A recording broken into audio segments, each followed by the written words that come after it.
জনৈক আইনজীবী আমাকে একটি নোটিশ পাঠিয়েছেন। তিনি বলেছেন 48 ঘন্টার মধ্যে যদি তার ক্লায়েন্টকে আমার বক্তব্য দ্বারা নাকি মিসলিড হয়েছে এই মর্মে বক্তব্য প্রত্যাহার, ক্লারিফিকেশন বা তার নোটিশের উত্তর না দিলে আমার বিরুদ্ধে আইনত ব্যবস্থা নেবে। আমি বলি 48 ঘন্টা কেন, 800 ঘন্টা কেন, আর 8 মিনিট কেন, আমি তার নোটিশের কোনো প্রতি উত্তর দেব না। আমার বক্তব্য যদি আইন বহির্ভূত হয়, আমার বক্তব্য যদি সংবিধান বহির্ভূত হয়, সিধে চলে যাক সে কোর্টে, আইনের মাধ্যমে তার সাথে আমার বোঝাপড়া হবে। আমাকে নোটিশ পাঠিয়ে কি ধমকানো চমকানো হচ্ছে? এই ধরনের অনেক নোটিশ আমি খেয়েছি। আমার নামে অনেক মারাত্মক মারাত্মক অভিযোগের মামলা নিয়ে আমি মাথায় করে চলছি, মিথ্যা অভিযোগ নিয়ে। উনি আমি ভয় পাই না। কেউ যদি মনে করেন নওশাদ সিদ্দিকীকে এই নোটিশ পাঠিয়ে ধমকাবো চমকাবো বসিয়ে দেব, আমি তাতে আমি ভয়ও পাবো না, আমি চমকেও যাব না। কারণ আমার অনেক দেখা হয়ে গেছে এইগুলো। কারণ আমি বলে যাই, আর কাকতলীয় ভাবে বলছি না, এটা বাস্তবিক হয়েছে। 2019 সালে কেন্দ্রের সরকার নিয়ে এসেছিল এক বিভাজনের বিল, সিএএ। যখন আমার বড় ভাইজান পিরজাদা আব্বাস সিদ্দিকীর নেতৃত্বে সারা বাংলায় যখন বিজেপির বিরুদ্ধে আন্দোলন আমরা সংগঠিত করেছিলাম, ওই সময় গভীর রাত্রে আমাদের বাড়িতে পুলিশের দ্বারা হামলা চালানো হয়েছিল। সেই রাত্রে আমি সুপ্রিম কোর্টে এসেছিলাম, তারপরের দিনে মামলা করব বিজেপির বিরুদ্ধে, কেন্দ্র সরকারের বিরুদ্ধে। আর এখন আমরা যখন এই ওয়াকফ সংশোধনের বিরুদ্ধে মাঠে ময়দানে গণতান্ত্রিক প্রক্রিয়ায় লড়াইয়ের বার্তা দিচ্ছি এবং আইনি লড়াই করবে বলে তার প্রস্তুতি নিচ্ছি, আমাদের বাড়িতে নোটিশ চলে আসলো। নোটিশ আসুক, 100 বার নোটিশ আসুক, এতে আমি ভয় পাই না। কিন্তু এটুকু আমি বাংলার মানুষকে জানিয়ে রাখতে চাই যে যারা প্রতিনিয়ত মুসলিমদের বিরুদ্ধে কথা বলছে, মাদ্রাসা নিয়ে কথা বলছে, মসজিদ নিয়ে কথা বলছে, কোরআন শরীফ নিয়ে কথা বলছে, তাদের বিরুদ্ধে নোটিশ যাচ্ছে না কেন, তাদের বিরুদ্ধে আইনত ব্যবস্থা গ্রহণ করছে না কেন? এরা তৃণমূলের মুসলিম বিধায়কদেরকে বিধানসভা থেকে চাংতলা করে রাস্তায় ফেলে দেবো বললেও তাদের বিরুদ্ধে আইনত ব্যবস্থা গ্রহণ করছে না, নোটিশ পাঠাচ্ছে না। আর নওশাদ সিদ্দিকীর কাছে নোটিশ পাঠিয়ে দিচ্ছে। ঠিক আছে, আইনি লড়াই আমি লড়ে নেব। আমার আইনের যারা বিশেষজ্ঞ আছে, সম্মানীয় বিকাশ রঞ্জন ভট্টাচার্য স্যার এবং সম্মানীয় শামীম দ্বারা কথা বলেছি, তারা আমাকে বলেছে তো আপনার কাজ হচ্ছে রাজনৈতিক লড়াই লড়ে যাওয়া, বাকি আইনি দিকটা আমরা বুঝে নেব। সুতরাং আইনি লড়াই কোর্টে আমিও বুঝে নেব।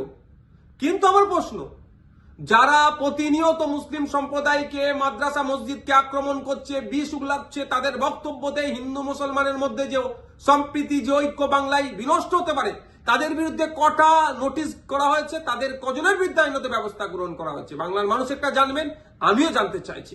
শুধু তাই নয়, আমাদের রাজ্য সরকারকে, আমাদের রাজ্য সরকারের যিনি প্রধান মমতা ব্যানার্জি মহাশয়াকে একটা বক্তব্য শুনেছিলাম কি জঙ্গি যোগ না কি বলে দেখে দিয়েছিল, তখনও চুপ করেছিল। আর নওশাদ সিদ্দিকীর বিরুদ্ধে নোটিশ, ওই নোটিশ পাঠিয়ে আমাকে কেউ ভয় পাওয়াতে পারবে না। বিজেপির এই ওয়াকফ আন্দোলনের বিরুদ্ধে, সংশোধনী যে নিয়ে এসেছে ওয়াকফ, এর বিরুদ্ধে আন্দোলন জারি থাকবে। এই অসাংবিধানিক, অগণতান্ত্রিক এরা যুক্তরাষ্ট্রীয় পরিকাঠামোকে ভেঙে দেওয়ার যে সংশোধনী নিয়ে এসছে, এর বিরুদ্ধে লড়াই জারি থাকবে। যখন আমাকে খোঁচা দিয়েছে, আমি কয়েকটা প্রশ্ন বাংলার মানুষের কাছে তুলে ধরতে চাইছি এবং সর্বোপরি তৃণমূল কংগ্রেসের কাছেও তুলে ধরতে চাইছি, এর উত্তর দিতে হবে। আমরা জানতে পেরেছি বেশ কয়েকজন এমপি পার্লামেন্টে অনুপস্থিত ছিল, তাদের বিরুদ্ধে তৃণমূল কংগ্রেস দলগতভাবে কি ব্যবস্থা গ্রহণ করছে, কি নোটিশ পাঠাচ্ছে, কি শোকজ করছে, তাদের বিরুদ্ধে কি অ্যাকশন নেবে, সেটাও পাবলিক ডোমিনে দিতে হবে এবং কি নিচ্ছে সেটাও যেন জানানো হয়। দ্বিতীয় হচ্ছে, যারা পার্লামেন্টে উপস্থিত ছিলেন, টোটাল আমরা যতটুকু জানা আছে পার্লামেন্টে দুটো কক্ষ মিলিয়ে, লোকসভা রাজ্যসভা মিলিয়ে তৃণমূল কংগ্রেসের এমপির সংখ্যা প্রায় 42টি। এই 42 জনের মধ্যে কতজন ভোটাভুটিতে অংশগ্রহণ করেছে এবং যারা ভোটাভুটিতে অংশগ্রহণ করেছে কতজন ওয়াকফ সংশোধনী বিলের বিরুদ্ধে ভোট দিয়েছে না অন্য কোথাও ভোট দিয়েছে, সেটাও পাবলিক ডোমিনে পাবলিশ করা হোক, অর্থাৎ জনগণের সামনে তুলে ধরা হোক। তাহলে দুধকে দুধ পানিকে পানি হবে। নাহলে এই ধরনের ঘটনা ঘটতে পারে যে উপস্থিত ছিল ভোট দানের সময় এই ওয়াকফ সংশোধনীর পক্ষে বিরুদ্ধে না ভোট দিয়ে বিজেপিকে সুবিধা করার জন্য তাদের পক্ষে ভোট দিতেও পারে, বিশ্বাস নেই এদেরকে আমার। তাই এই ডেটাটা পাবলিক ডোমিনে দেওয়া হোক। আর 3 নম্বর যেটা, যে 2021 সালে এমএলএ বিধানসভা নির্বাচনের সময় বলেছিল বিজেপিকে আটকাতে হবে, ভোটটা আমাদের দিন তৃণমূল কংগ্রেস।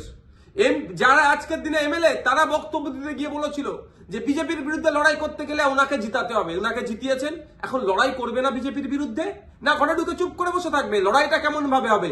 গণতান্ত্রিক প্রক্রিয়ায় মাঠে ময়দানে নেবে, আন্দোলন সংগঠিত করতে হবে, আর একটা গণতান্ত্রিক প্রক্রিয়ায় আইনের সহযোগিতা নিতে হবে। এই যে বিজেপি ওয়াকফ সংশোধনী বিল নিয়ে এসেছে, এটাকে প্রত্যাহার করার দুটো রাস্তা।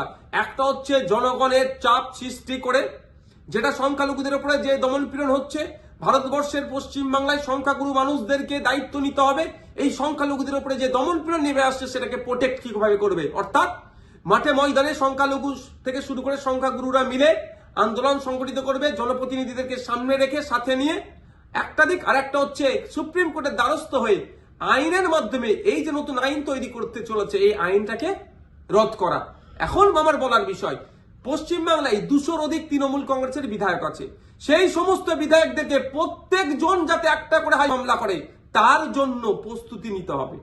এবার আমি এটা তৃণমূল কংগ্রেসের সুপ্রিমোকে বলছি, তৃণমূল কংগ্রেসের দলকে বলছি এবং সাধারণ ভোটারদেরকে বলছি। ভোটের সময় কিন্তু এই সমস্ত এমএলএ গুলো প্রার্থী ছিল, তারা বলেছিল বিজেপির বিরুদ্ধে লড়াই করবে। আজকে বিজেপির বিরুদ্ধে লড়াই দেখানোর জায়গা হচ্ছে মামলা করতে হবে। এদের 42 জন রাজ্যসভা লোকসভা মিলিয়ে এমপি আছে, 42 আর এই প্রায় 220টা মতো, 250-র অধিক মামলা কিন্তু তৃণমূল কংগ্রেসকে করতে হবে। তার পয়েন্ট অনুযায়ী আমি বলে দিচ্ছি, এইটা চাপ তৈরি করতে হবে। আমি নওশাদ সিদ্দিকী একা যদি আমি একাধিক মামলার দায়িত্ব নিতে পারি, হাজার হাজার মামলা হবে ওয়াকফ সংশোধনী বিলের বিরুদ্ধে, সেটা আমি ভালো করে জানি, বিজেপিও জানে, তৃণমূল কংগ্রেসও জানে, আমি পাবলিকও জানে। কিন্তু তৃণমূল কংগ্রেস কটা মামলা করছে, না মামলা না করে বিজেপিকে জায়গা করে দিচ্ছে, সেটাও পাবলিককে দেখতে হবে। ভোটার যারা ভোট দিয়েছিলেন 2021 সালে, যারা ভোট দেননি তৃণমূল কংগ্রেসকেও, কিন্তু আপনার জনপ্রতিনিধি যারা এলাকায় আছে তাদের কাছে তুলুন আওয়াজ যে আপনাদেরকে মামলা করতে হবে। মালদা থেকে কংগ্রেসের একজন এমপি আছেন, তাকেও আমি অনুরোধ করছি, আপনিও সুপ্রিম কোর্টে চলেন, গিয়ে মামলা করবেন। এখন দেখার বিষয় তৃণমূল কংগ্রেসের কতজন এমএলএ, কতজন এমপি মামলা করছে এবং আমরা ভোটাররা কতজনকে মামলা করাতে পারছি প্রেসার বিল্ড আপ করে, সেটাই এখন দেখার বিষয়।